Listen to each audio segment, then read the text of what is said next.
Ladies and gentlemen of the class of '99, wear sunscreen. If I could offer you only one tip for the future, sunscreen would be it.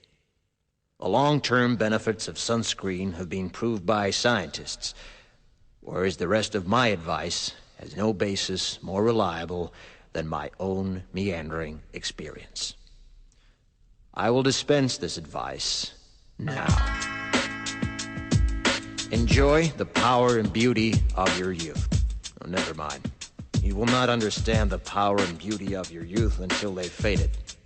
But trust me, in 20 years, you'll look back at photos of yourself and recall in a way you can't grasp now how much possibility lay before you and how fabulous you really looked.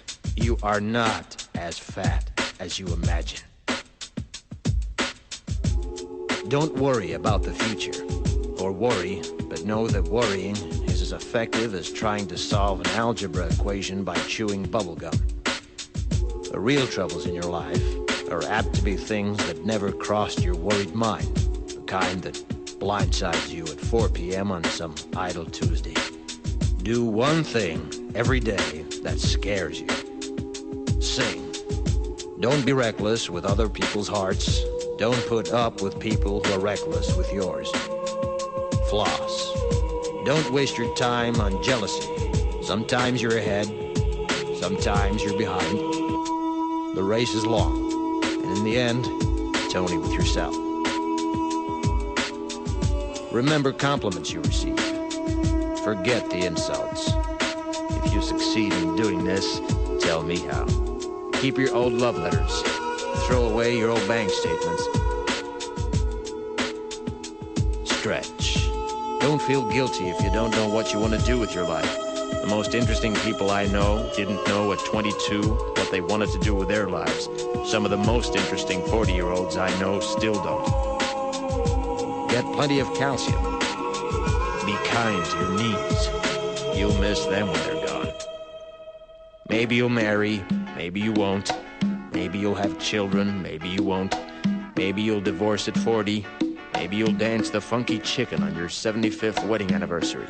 Whatever you do, don't congratulate yourself too much, or berate yourself either. Your choices are half chance. So are everybody else's. Enjoy your body. Use it every way you can. Don't be afraid of it or what other people think of it. It's the greatest instrument you'll ever own. Dance. Even if you have nowhere to do it but in your own living room.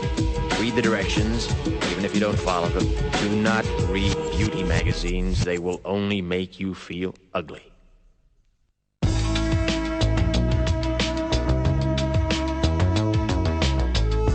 Get to know your parents. You never know when they'll be gone for good. Be nice to your siblings.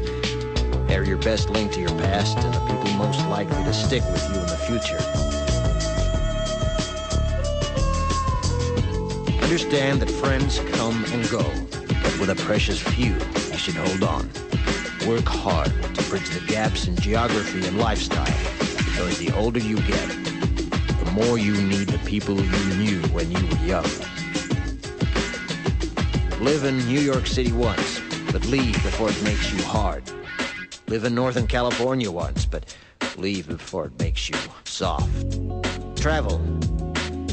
Accept certain inalienable truths. Prices will rise, politicians will philander, you too will get old. And when you do, you'll fantasize that when you were young, prices were reasonable, politicians were noble, and children respected their elders. Respect your elders. Don't expect anyone else to support you. Maybe you have a trust fund, maybe you'll have a wealthy spouse. But you never know when either one might run out. Don't mess too much with your hair, or by the time you're 40, it will look 85. Be careful whose advice you buy, but be patient with those who supply it. Advice is a form of nostalgia. Dispensing it is a way of fishing the past from the disposal, wiping it off, painting over the ugly parts, and recycling it for more than it's worth. But trust me, on the Sunscreen.